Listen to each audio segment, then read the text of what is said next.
વાલા ભાઈ બહેનો, આપ સર્વને પ્રભુ ઈસુ ખ્રિસ્તના નામમાં પ્રેમી સલામ પાઠવું છું. અને આપણે જે પ્રભુના વચનમાંથી વિશેષ કરીને જે ડોક્ટ્રિન્સનો અભ્યાસ કરી રહ્યા છે અને એની અંદર આપણે આગળ વધી રહ્યા છે એના માટે પ્રભુનો આભાર માનીએ છીએ.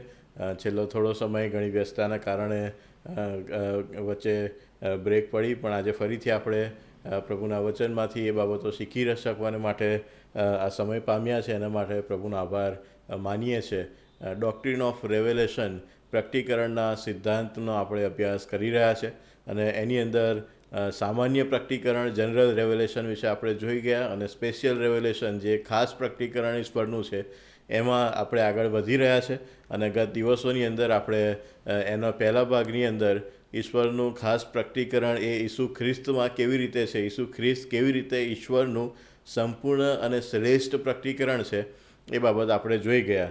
અને આજે આપણે પ્રભુનું વચન, સ્ક્રિપ્ચર જે છે એના વિશે જોવાના છે કે કેવી રીતે આ વચન, બાઇબલ, પવિત્ર શાસ્ત્ર બાઇબલ જે આપણને આપવામાં આવ્યું છે એ ઈશ્વરનું પ્રકટીકરણ છે. એના દ્વારા આપણને ઈશ્વરની માહિતી, ઈશ્વરની વિશે જાણ થાય છે, ઈશ્વરની ઓળખ પ્રાપ્ત થાય છે. અને એના સંબંધી આપણે પ્રભુના વચનમાંથી આજે જોવા માગીએ છીએ. જ્યારે પવિત્ર શાસ્ત્રની વાત આવે, વચન એ ઈશ્વરનું પ્રકટીકરણ આપણને આપે છે, ઈશ્વરની ઓળખ આપણને આપે છે, ત્યારે એ વચનના વિશે સૌથી પહેલી જે વાત યાદ આવે તો 2 તિમોથીનો 3 અધ્યાય અને 16મી કલમ, જે બહુ જ જાણીતી અને બધાને મોડે આવડતી એવી કલમ છે. દરેક શાસ્ત્ર એ ઈશ્વર પ્રેરિત છે. આ વચન છે એ ઈશ્વરથી પ્રેરિત છે, ઈશ્વર દ્વારા આપણને આપવામાં આવ્યું છે. અને ત્યાં જે મૂળ શબ્દ લખવામાં આવ્યો છે અને એનું ઇંગ્લિશ જે ભાષાંતર પણ કરવામાં આવ્યું છે એ ગોડ બ્રીથ, ઈશ્વરનો જાણે કે એ શ્વાસોચ્છ્વાસ છે, ઈશ્વરે એ આપણને આપ્યો છે. અને એટલા માટે ત્યાં ગ્રીકમાં પણ એની માટે ઈશ્વર માટે તો થિયો શબ્દ આપણે જાણીએ છીએ, પણ જે આત્મા માટે છે એ ન્યુમા, અને એ જે ન્યુમા છે એ શબ્દ ત્યાં લખવામાં આવ્યો છે. ઈશ્વરના આત્માથી પ્રેરાયેલું આ પ્રભુનું વચન છે. પવિત્ર આત્માની દોરવણીમાં લખવામાં આવેલું, પવિત્ર આત્માની પ્રેરણામાં લખવામાં આવેલું એવું આ વચન છે. અને એટલા માટે 2 તિમોથી એનો 3 અધ્યાય 16મી કલમ જે મેં હમણાં કીધી, દરેક શાસ્ત્ર ઈશ્વર પ્રેરિત છે, તે બોધ, નિષેધ, સુધારા અને ન્યાયપણાના શિક્ષણને અર્થે ઉપયોગી છે. ઈશ્વરથી પ્રેરિત આ વચન છે. હવે અહીંયા જે નોંધવા જેવી બાબત છે એ છે કે આ જે વચન છે એ વચન ઈશ્વરની પ્રેરણાથી લખાયેલું છે. આ વચન છે એ ઈશ્વરની પ્રેરણા છે, ઈશ્વરના પવિત્ર આત્માની પ્રેરણા છે, ઈશ્વરનો શ્વાસ એમાં સમાયેલો છે જાણે. અને એટલા માટે એ વચન છે એનાથી આપણે પોતાને અલગ કરી શકતા નથી. એવું નથી કહી શકતા કે એ જેમણે લખ્યું એમણે ઈશ્વરની પ્રેરણાથી લખ્યું. ચોક્કસ પવિત્ર આત્માની પ્રેરણાથી એ લેખકોએ લખ્યું, એમને પ્રભુએ દોર્યા એ બાબતો લખવાને માટે, અને એ પણ આપણે આગળ જોવાના છે. પણ અહીંયા જે મૂળ વસ્તુ છે એ તો આ વચનના સંબંધી સીધી છે, વચનના લેખકો સંબંધી નહીં, પણ વચન પોતે ઈશ્વરની પ્રેરણા છે, પોતે ઈશ્વરથી પ્રેરાયેલું છે. અને એ આપણને એ પવિત્ર શાસ્ત્ર બાઇબલની મહત્વતા સમજાવે છે. કેટલું મહત્ત્વ છે, કેટલું અગત્યનું છે એ આપણને જણાય આવે છે. કારણ કે આ વચન દ્વારા આપણને ઈશ્વરની સીધી ઓળખ પ્રાપ્ત થાય છે. અને એના માટે જે સૌથી મોટી વસ્તુ આપણા માટે, આજે મંડળીના માટે છે, તો એ છે કે ઈસુ ખ્રિસ્તે 2000 વર્ષ પહેલાં આ પૃથ્વી પર જીવ્યા. આજે આપણી સાથે શારીરિક રૂપમાં નથી, એમનું સ્વર્ગારોહણ થયું એ પછી ચોક્કસ આત્મિક રીતે આપણી સાથે છે, એમની હાજરીથી આપણે હંમેશા ઘેરાયેલા છીએ. એ ત્રિએક ઈશ્વરની હાજરી હંમેશા આપણી સાથે છે. પણ શારીરિક રૂપમાં પ્રભુ ઈસુ ખ્રિસ્ત એ જે 2000 વર્ષ પહેલાં હતા એવી રીતે આજે આપણી સાથે નથી. અને ઈશ્વરના ખાસ પ્રકટીકરણોમાં જે બીજા પ્રકારના પ્રકટીકરણો છે, જેને ખાસ પ્રકટીકરણોમાં પણ અલગ વિશેષ પ્રકટીકરણો કહી શકાય, કે જેમાં પ્રભુ અલગ રીતે અલગ વ્યક્તિઓની સાથે વાત કરે છે. અને આવનાર દિવસોમાં આપણે જોવાના છે, જેમ પ્રબોધકોની સાથે બન્યું, પ્રેરિતોની સાથે પણ બન્યું કે એમને સ્વપ્નો આવ્યા અને એમને ઈશ્વરે ખાસ સંદર્શનો આપ્યા અને વગેરે પ્રકટીકરણો, એ અલગ પ્રકટીકરણો કે જેના દ્વારા ઈશ્વર પોતાને એમના લોકોની આગળ પ્રગટ કરે છે. પણ એ બધાની પાસે નથી હોતા. કેટલાક લોકોને પ્રભુ પસંદ કરે છે અને એમને એ બાબતની એવો આશીર્વાદ મળે છે. અને એટલા માટે ઈશ્વરના ખાસ પ્રકટીકરણોમાં જે 3 પ્રકાર મેં કીધા હતા, પ્રભુ ઈસુ ખ્રિસ્ત એ ઈશ્વરનું શ્રેષ્ઠ અને સંપૂર્ણ પ્રકટીકરણ, વચન એ ઈશ્વરનું પ્રકટીકરણ, અને એ કેટલાક એવા વિશેષ પ્રકટીકરણો જે સ્વપ્નો કે સંદર્શનો કે એવી બાબતો દ્વારા આપણને પ્રાપ્ત થાય. પણ આ 3 પ્રકારના પ્રકટીકરણોની અંદર ઈશ્વરનું વચન, પવિત્ર શાસ્ત્ર બાઇબલ એ ખાસ પ્રકટીકરણોમાં બધા જ લોકોને માટે સામાન્ય પ્રકટીકરણ છે, જે બધાની માટે ખુલ્લું છે, જે બધાની માટે અવેલેબલ છે. બીજા જે 2 પ્રકાર છે એ બધાની માટે અવેલેબલ નથી. ઈસુ ખ્રિસ્ત 2000 વર્ષ પહેલાં જે રીતે હતા એ રીતે આજે આપણી પાસે નથી. અને ઈશ્વરના જે વિશેષ પ્રકટીકરણો, સ્વપ્નો કે સંદર્શનો દ્વારા થાય એ પણ બધાની પાસે નથી હોતા. અને એટલે ઈશ્વરના ખાસ પ્રકટીકરણોમાં આ પવિત્ર શાસ્ત્ર બાઇબલ એ આપણા બધાની માટે છે. ને એટલા માટે એ પવિત્ર શાસ્ત્ર બાઇબલને એ કેવી રીતે ઈશ્વરથી પ્રેરિત છે એ સમજવું આપણા માટે વધારે અગત્યનું, વધારે મહત્ત્વનું બની જાય છે. કેમ કે એ બાઇબલ છે એના દ્વારા પ્રભુ દરેકની સાથે, આખી મંડળીની સાથે વાત કરે છે, આખા જગતની સાથે વાત કરે છે.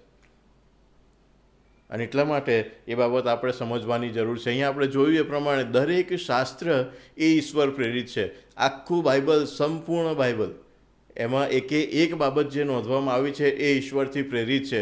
અમે ઘણી બધી વખત કદાચ એ પ્રશ્ન પણ થાય કે આખું બાઇબલ એ ઈશ્વર પ્રેરિત છે, તો એમાં ઘણી બધી બાબતોને ઈશ્વરથી પ્રેરિત ગણવી કે ના ગણવી એ પ્રશ્ન ઊભા થાય છે. ઘણી બધી વખત એવો પ્રશ્ન થાય કે બાઇબલમાં પણ આપણી પાસે જે પ્રોટેસ્ટન્ટ બાઇબલ છે અને કેથલિક બાઇબલ છે એમાં ઘણા બધા તફાવતો છે. ઘણા બધા પુસ્તકો એ આપણી પાસે પ્રોટેસ્ટન્ટ બાઇબલમાં નથી કે જે કેથલિક બાઇબલમાં છે. તો કયા પુસ્તકો ઈશ્વર પ્રેરિત છે, કયા નથી, એ પણ પ્રશ્ન થાય. ને આવનાર દિવસોમાં આપણે આગળ એ પણ બાબતો જોવાના છે. પણ આજે જે આપણે સમજવા માગીએ છીએ કે આખું બાઇબલ, સંપૂર્ણ વચન એ ઈશ્વરથી પ્રેરિત છે. એમાંની કોઈ પણ બાબત એવી નથી કે જે ઈશ્વરની પ્રેરણાની બહાર અહીંયા લખવામાં આવી હોય. બાઇબલ એની સંપૂર્ણતામાં ઈશ્વરથી પ્રેરિત છે, ઈશ્વરનો શ્વાસ છે. અને એટલા માટે આપણે એને જીવંત વચન પણ કહીએ છીએ. પ્રભુના જીવંત વચનો કે જે જીવનોને બદલી કાઢે છે, જે જીવનોને ઉથલ પાથલ કરી નાખે છે, જે હૃદયોને તોડી નાખે છે, એવું એ વચન છે. ઉત્પત્તિના પુસ્તકમાં આપણે એના સમાંતર જો એ બાબત જોઈએ તો ત્યાં આપણે વાંચીએ છીએ 2 અધ્યાયની અંદર, જ્યારે ઈશ્વરે માણસનું સર્જન કર્યું ત્યારે ત્યાં લખવામાં આવ્યું છે કે એના નસકોરામાં જીવનનો શ્વાસ ફૂંક્યો અને એ માણસ એ જીવંત પ્રાણી બન્યો, એ સજીવ થયો. અને એવી જ બાબત અહીંયા આ વચનની માટે આપણે જોઈએ છે. ઈશ્વરનો જીવનનો શ્વાસ જ્યારે એ માણસમાં ફૂંકાયો, અને ત્યાં જે જીવન માટે શબ્દ લખવામાં આવે છે ગ્રીક ભાષામાં ઝોએ શબ્દ, અલગ અલગ બાબતો જીવનના સંદર્ભમાં ગ્રીક ભાષામાં છે, અને એમાં ઝોએ જે શબ્દ છે એ ઈશ્વરનું જે જીવન છે, કે જે જીવન કોઈની ઉપર નિર્ભર નથી, એ એમના પોતાનામાંથી છે, એમનું પોતાનું છે, એ કોઈક બીજા કોઈ સોર્સ દ્વારા આવતું નથી. અને એવું જીવન, અને વારંવાર એ ઝોએ શબ્દ આપણને ગ્રીક ભાષામાં જોવા મળશે. તમે જુઓ યોહાનની સુવાર્તામાં પણ જ્યારે પ્રભુ કહે છે કે તમને જીવન મળે ને પુષ્કળ મળે, ત્યાં પણ એ જ શબ્દ છે. અને વારંવાર એ બાબત તમને ત્યાં જોવા મળશે. પુનરુત્થાન તથા જીવન હું છું, પ્રભુ ઈસુ ખ્રિસ્તનો દાવો. માર્ગ, સત્ય તથા જીવન હું છું. આ દરેક જગ્યાએ જીવન માટે એ ઝોએ શબ્દ છે. અને એ જે જીવન છે કે જે કોઈની ઉપર નિર્ભર નથી, એ જીવન એ ઈશ્વર આપણને આપે છે. એ ઈશ્વર એના સોર્સ છે ને એ આપણને આપે છે, જેથી આપણે ઈશ્વરના એ જીવનના ભાગીદાર બની શકીએ, અનંતકાળનું જીવન. અને પાપને કારણે આપણે જ્યારે એને ગુમાવ્યું ત્યારે એ જીવન એ ઈસુ ખ્રિસ્તમાં આપણને ફરીથી પ્રાપ્ત થાય, અને એ જીવનમાં આપણે ટકી રહીએ. એટલા માટે ઈશ્વરે એમનો શ્વાસ એ વચન દ્વારા જાણે આપણી માટે ફરીથી એ મૂક્યો, કે જેથી આપણે આ વચન દ્વારા આ જગતના અંધકારમાં અને શૈતાનના પરિબળો અને પરીક્ષણોને, જે શૈતાનની સત્તાને, અંધકારની સત્તાની તાકાતોને સામર્થ્ય છે, એની સામે આપણે એના દ્વારા એ લડી શકીએ અને આગળ વધી શકીએ, જીતી શકીએ, અને છેવટે એ ઝોએને ફરી પ્રાપ્ત કરી શકીએ, એ જીવનને ફરીથી મેળવી લઈએ. કારણ કે જીવનના વૃક્ષનું ફળ એ માણસની પાસેથી છીનવાઈ ગયું. અને એટલે પવિત્ર શાસ્ત્ર બાઇબલને માટે જ્યારે એ શબ્દ, દરેક શાસ્ત્ર એ ઈશ્વર પ્રેરિત છે, એ ગોડ બ્રીથ છે, ત્યારે એ આપણને એ બાબત દર્શાવે છે કે જે બાબત ઈશ્વરના શ્વાસની અંદર આપણને આપવામાં આવી. અને આજે આ વચન એ આપણા માટે આપણી જીવાદોરી, આપણા જીવનનો આધાર છે.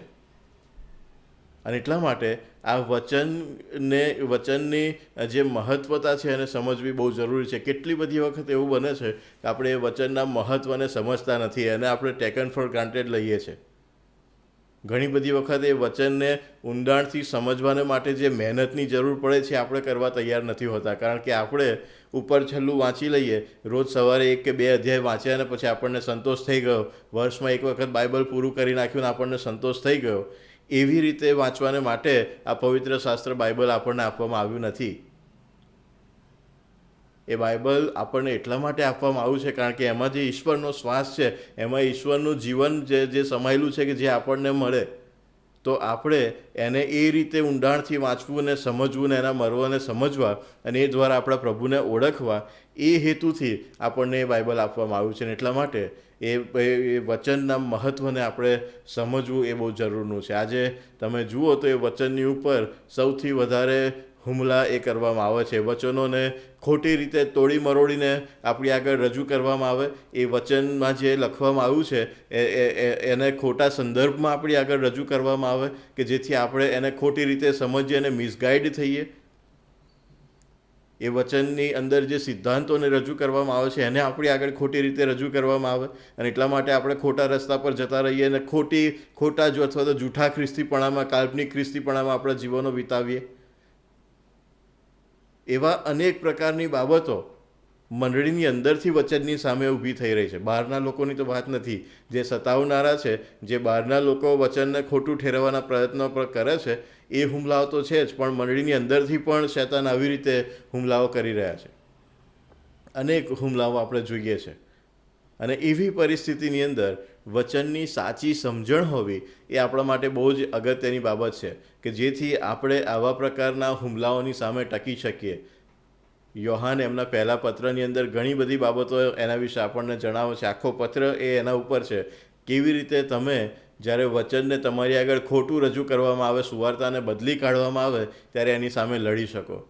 સંત પાઉલ એમના પત્રોમાં વારંવાર દરેક પત્રોમાં એના વિશે કહે છે, તમે જૂઠી સુવાર્તા ભણી ના ફરી જાઓ. તમારી સુવાર્તા બદલાઈ ના જવી જોઈએ. જે અમે તમને આપી છે, જે આ વચનમાં તમારી પાસે આજે મંડળીના સંદર્ભમાં વચનના રૂપમાં એ છે, તો એ સુવાર્તાનું મહત્ત્વ એનું જે છે એ જળવાઈ રહેવું જોઈએ. એ સુવાર્તા બદલાઈ ના જાય, એમાં ખોટી બાબતો કે ખોટા શિક્ષણો કે ખોટા દુર્મતોમાં એ સુવાર્તા એ ખોવાઈ ના જાય, એનું ધ્યાન એ આપણે મંડળી તરીકે, પ્રભુના લોક તરીકે રાખવાનું છે. અને એટલા માટે એનું મહત્ત્વ સમજવું એ આપણા માટે બહુ જરૂરની બાબત છે. દરેક શાસ્ત્ર ઈશ્વર પ્રેરિત છે. બાઇબલ સંપૂર્ણ રીતે ઈશ્વરથી પ્રેરિત છે, ઈશ્વરના આત્માથી પ્રેરિત છે. એ બાબત આપણે જોઈએ છે. એનાથી વિશેષ તમે આગળ જુઓ તો બીજો પિતર એના પહેલા અધ્યાયની અંદર પિતર એ પવિત્ર શાસ્ત્ર વિશે ઘણી બાબતો કહે છે. પહેલો અધ્યાય, બીજો પિતર એનો પહેલો અધ્યાય અને 20 ને 21 કલમ હું તમારી આગળ વાંચું છું. ત્યાં એ પ્રમાણે કહે છે, પ્રથમ તમારે એ જાણવું કે પવિત્ર લેખોમાંનું કોઈ પણ ભવિષ્ય વચન મનુષ્ય પ્રેરિત નથી, કેમ કે ભવિષ્ય વચન માણસની ઈચ્છા પ્રમાણે કદી આવ્યું નથી, પણ પવિત્ર આત્માની પ્રેરણાથી માણસો દેવના વચન બોલ્યા. કોઈ પણ ભવિષ્ય વચન, પવિત્ર શાસ્ત્રમાંનું કોઈ પણ ભવિષ્ય વચન એ મનુષ્ય પ્રેરિત નથી.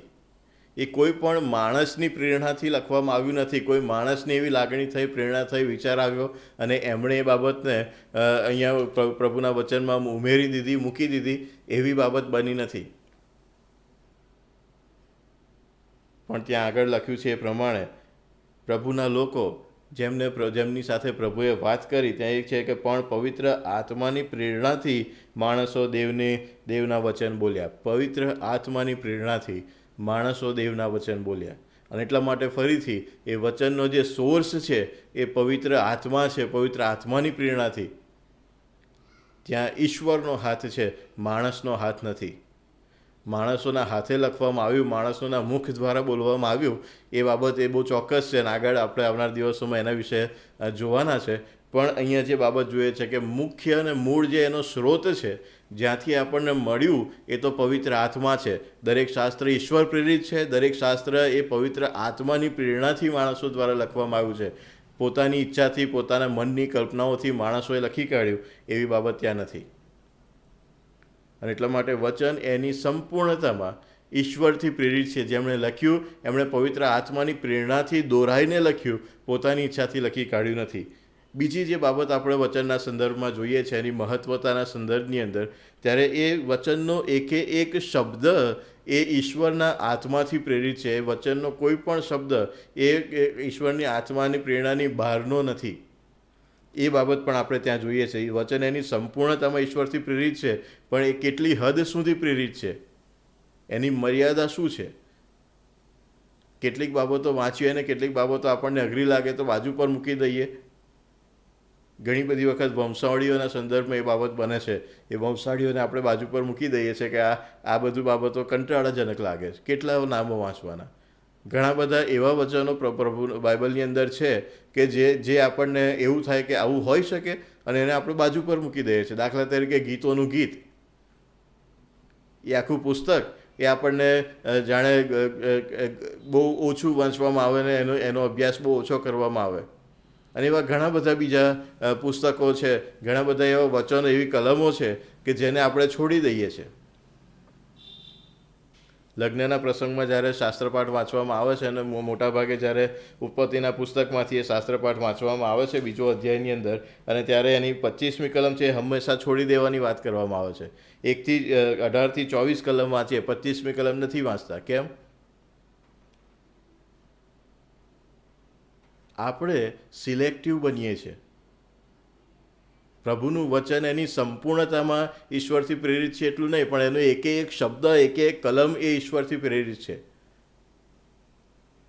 એમાં કોઈ બાબત આપણે છોડી દઈએ અને બાજુ પર મૂકી દઈએ એવું નથી. અને એટલાને માટે કેટલીક કલમો તમારી આગળ વાંચું તો તમને એ બાબત વધારે સારી રીતે સમજવા મળશે.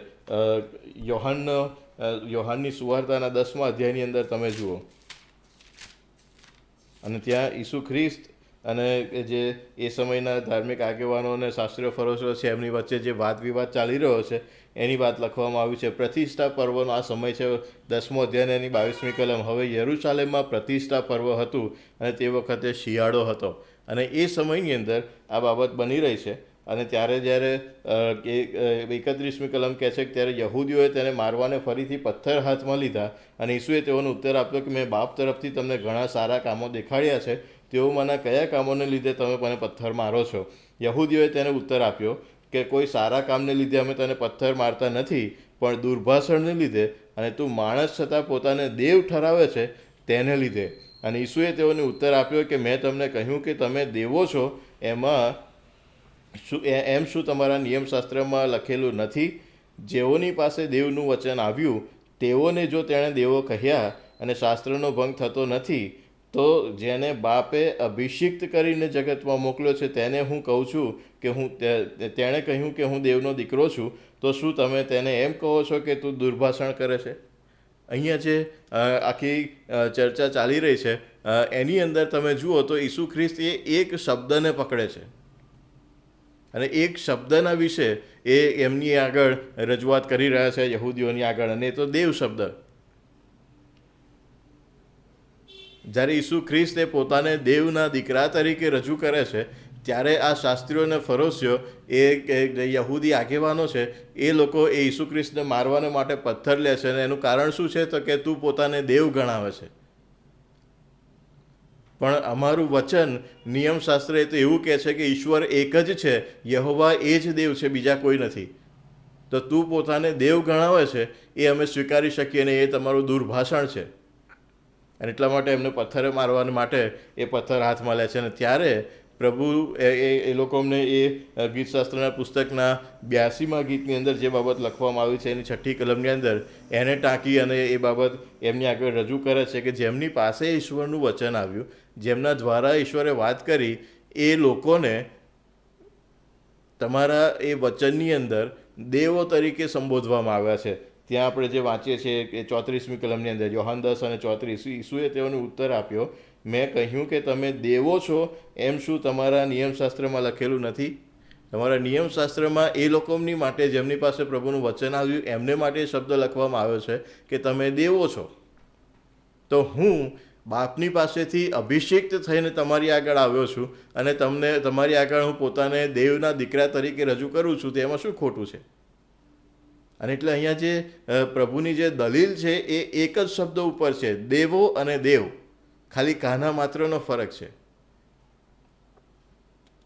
અને ત્યાં આપણે જોઈએ છે કે ઈશ્વરનો વચનનો એકે એક શબ્દ એ ઈશ્વરથી પ્રેરિત છે. કાના માત્રનો તફાવત પણ એ વચનને અને વચનના અર્થને બદલી કાઢે છે.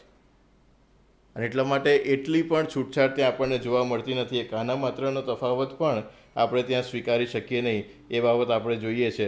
અને એટલા માટે એકે એક શબ્દ અને એનો અર્થ એ બહુ મહત્ત્વનો છે, એને આપણે બદલી શકતા નથી. એ કેટલી હદ સુધી ઈશ્વરનું વચન એ પવિત્ર આત્માની પ્રેરણાથી લખાયેલું છે એ આપણને જોવા મળે છે. અને એટલા માટે આપણે કોઈ પણ શબ્દોને, કોઈ પણ કલમોને એ અવગણી શકીએ નહીં, એની બાદબાકી કરી શકીએ નહીં. આવા ઘણા બધા ઉદાહરણો આપણે પ્રભુના વચનમાંથી ઘણી બધી જગ્યાએથી જોઈ શકીએ, પણ ઘણો સમય એમાં જાય ને આપણે એ બધી બાબતોમાં અત્યારે જતા નથી. પણ જે કહેવાનો અર્થ છે કે પ્રભુનું વચન, આ પવિત્ર શાસ્ત્ર બાઇબલ એ ઈશ્વરના આત્માથી પ્રેરિત છે. એ જાણે ઈશ્વરનો શ્વાસ છે જે આપણને આપવામાં આવ્યો છે, જેથી આપણા આત્મિક જીવનો એ પ્રભુની આધીનતામાં ઉન્નતિ પામતા જાય, ખ્રિસ્તના રૂપમાં રૂપાંતર પામતા જાય. અને એટલા માટે વચન એની સંપૂર્ણતામાં ઈશ્વરથી પ્રેરિત છે. વચનની અંદર લખવામાં આવેલો એક એક શબ્દ એ ઈશ્વરના આત્માથી પ્રેરિત છે. એનો કાનો માત્ર પણ આપણે વધારે ઓછો કરી શકતા નથી. એની અંદર લખવામાં આવેલો એકે એક શબ્દ, એકે એક વાક્ય એ ઈશ્વરથી પ્રેરિત છે. ઘણી બધી જગ્યાએ ભાષાની બાબતમાં પણ એ પ્રશ્ન ઊભા થાય છે કે મૂળ એ હિબ્રુ અને ગ્રીક ભાષાની અંદર આ વચન લખવામાં આવ્યું હતું. અને આજે આપણી પાસે જે છે એ બધા અલગ અલગ ભાષાંતર છે. અને એટલા માટે એ એક એક શબ્દ અને એક એક વાક્ય જ્યારે ઈશ્વરના આત્માથી પ્રેરિત છે, ત્યારે એ પ્રેરણા એ મૂળ જે હિબ્રુ અને ગ્રીક ભાષામાં એ લખવામાં આવ્યું હતું લેખકો દ્વારા, એના સંદર્ભમાં એ બાબત છે. ભાષાંતરની અંદર ઘણી બધી વખત એ યોગ્ય શબ્દ એનો સિલેક્ટ કરવામાં આવ્યો છે કે નહીં એ પ્રશ્નો થાય છે. મૂળ શબ્દ આવો છે ને એનું ભાષાંતર આવું છે, તો ઘણી વખત એ આપણને મિસગાઈડ કરે છે. એ શબ્દ આપણને ગેરસમજ તરફ પણ લઈ જઈ શકે છે. અને એટલા માટે તમે જુઓ, આપણી પાસે ગુજરાતીમાં તો ઘણા બધા ભાષાંતર છે નહીં. ગુજરાતી બાઇબલનું આપણી પાસે એક જ મૂળ ભાષાંતર જે વર્ષોથી ચાલ્યું આવ્યું છે. અત્યારે જે કોમન લેંગ્વેજને નવા વર્ઝન આપણી પાસે મળ્યા છે, પણ એ હજુ એટલા ઉપયોગમાં ને એટલા પ્રચલિત નથી. હજુ પણ જે જૂનું ભાષાંતર આપણી પાસે હતું એ જ આપણે ઉપયોગમાં લઈએ છીએ. પણ બીજી ભાષાઓની અંદર જો તમે જુઓ, ખાસ કરીને જો ઇંગ્લિશ ભાષામાં તમે જુઓ, તો કેટલા બધા ઇંગ્લિશ વર્ઝન આપણી પાસે બાઇબલના છે. અલગ અલગ ભાષાંતર આપણી પાસે છે. કેટલાક જાણીતા ભાષાંતર જે આપણે આજે પણ ઉપયોગમાં લઈએ છીએ, અને કેટલાક એવા ભાષાંતર જે કદાચ આપણા ત્યાં ઓછા ઉપયોગમાં આવે છે. પણ એવા સેંકડો ભાષાંતરો આપણી પાસે ઇંગ્લિશ ભાષામાં છે. તો એ બધા ભાષાંતરોની અંદર અલગ અલગ બાબતને માટે અલગ અલગ શબ્દો વાપરવામાં આવે છે, એટલા માટે અલગ અલગ ભાષાંતર છે. તો એ દરેક શબ્દો એ ઈશ્વરની પ્રેરણાથી છે. એ દરેક શબ્દો એ કોઈક જગ્યાએ કોઈક ભાષાંતર કરતાં એ કહે છે કે ના, આ ગ્રીક શબ્દનો ભાષાંતર આવું થવું જોઈએ, અને એ શબ્દ એ ભાષાંતરની અંદર મૂકવામાં આવે છે. બીજા ભાષાંતરની અંદર જે બીજા વ્યક્તિ છે એમણે એવું વિચાર્યું કે ના, આ શબ્દનો અર્થ આવો થવો જોઈએ, અને એમણે એ શબ્દ ત્યાં મૂક્યો છે. અને એટલે એ ભાષાંતરોની વાત નથી, પણ જે મૂળ હિબ્રુ અને ગ્રીક ભાષામાં પ્રભુનું વચન આપણને લખવામાં આવ્યું ને આપણને આપવામાં આવ્યું, એના સંદર્ભમાં એ બાબત છે કે એકે એક શબ્દો એ ઈશ્વરની પ્રેરણાથી લખાયેલા છે. અને એટલા માટે જ્યારે આપણને આપણા ભાષાંતરની અંદર કોઈ પણ જગ્યાએ તકલીફ લાગે અથવા ગેરસમજ લાગે કે મૂંઝવણ ઊભી થાય, તો આપણે એ મૂળ ભાષાની અંદર એ શબ્દોનો અભ્યાસ કરવાનો પ્રયત્ન કરીએ છીએ, અને એમાં એનો મૂળ અર્થ શું થાય છે એના મારફતે આપણે એને સમજવાનો પ્રયત્ન કરીએ છીએ. કારણ કે એક એક શબ્દની પાછળ ઘણા બધા ઊંડા અર્થો સમાયેલા છે. એક એક શબ્દના ઘણા બધા અલગ અલગ અર્થ અલગ અલગ સંદર્ભની અંદર થતા હોય છે. અને એટલા માટે એ મૂળ ભાષાંતરમાં જઈને એનો સંદર્ભ સમજવો, અને ત્યાંથી એ શું કહેવા માગે છે એ સમજીને પછી આપણા ભાષાંતરની અંદર આપણે એને લાગુ કરવું, એ આપણી માટે બહુ અઘરો અને બહુ મહેનત માગી લે એવો ટાસ્ક થઈ જાય. પણ મૂળ જે વસ્તુ છે કે ઈશ્વરનું વચન સંપૂર્ણતામાં ઈશ્વરથી પ્રેરિત છે, ઈશ્વરના આત્માથી પ્રેરિત છે, પવિત્ર આત્માની પ્રેરણાથી એને લખવામાં આવ્યું છે. એની અંદર લખવામાં આવેલો એક એક શબ્દ એ ઈશ્વરની આત્માથી પ્રેરાયેલો છે. અને એટલા માટે એ આપણા માટે બહુ જ મહત્ત્વનું બની જાય છે કે આ વચનને આપણે બને એટલું વધારે ઊંડાણથી ને વધારે નજીકથી સમજવાનો પ્રયત્ન કરીએ, શીખવાનો પ્રયત્ન કરીએ, અને એ દ્વારા આપણે આપણા પ્રભુને વધારે સારી રીતે ઓળખી શકીએ. આવનાર દિવસોમાં આપણે એના સંદર્ભમાં બીજા ઘણા બધા પ્રશ્નો છે જે આગળ જોવાના છે અને સમજવાના છે. પણ આજે આપણે જે સમજ્યા છે એના દ્વારા પ્રભુ આપણને દરેકને એમની કૃપા આપે અને આ વચનની સમજણમાં પ્રભુ આપણને વધારે આગળ વધારે, કે જેથી આપણે એ બાબતો દ્વારા અને વચનની સમજણ દ્વારા ઈશ્વરને મહિમા આપી શકીએ, ઈશ્વરના સાચા મર્મોને સમજી શકીએ, અને વચનના નામે જે ખોટા શિક્ષણો આપણી ઉપર, મંડળી ઉપર હુમલાઓ કરે છે એનાથી આપણે બચી શકીએ અને બીજાને બચાવી શકીએ. અને પ્રભુ એવું કરવા માટે આપણને દરેકને એમની કૃપા આપો. આમેન. આવો પ્રાર્થના કરીએ. પ્રભુ, અમે તમારા નામની સ્તુતિ કરીએ છીએ, તમારા નામને ધન્યવાદ આપીએ છીએ, કારણ કે તમે તમારા વચનનો આશીર્વાદ અમને આપ્યો છે. તમારા આત્માની પ્રેરણામાં આ વચન અમને આપવામાં આવ્યું, કે જેથી આ વચન દ્વારા અમે અમારા સર્જનહારને જાણી શકીએ. તમારો આભાર માનીએ છીએ. એ વચનને સમજવાને માટે તમે અમને તમારા આત્માની કૃપા, સહાયને દોરવણી આપજો. વચનની સમજણમાં અમે વધુ ઊંડા ઉતરતા જઈએ અને એ દ્વારા અમે તમને વધુ નજીકથી ઓળખતા જઈએ એવી કૃપા માગીએ છીએ. તમારા પ્રેમાળ હાથોમાં સોંપાઈએ છીએ. પ્રભુ ઈસુમાં અમારી પ્રાર્થના સાંભળી તેનો સ્વીકાર કરો. આમેન.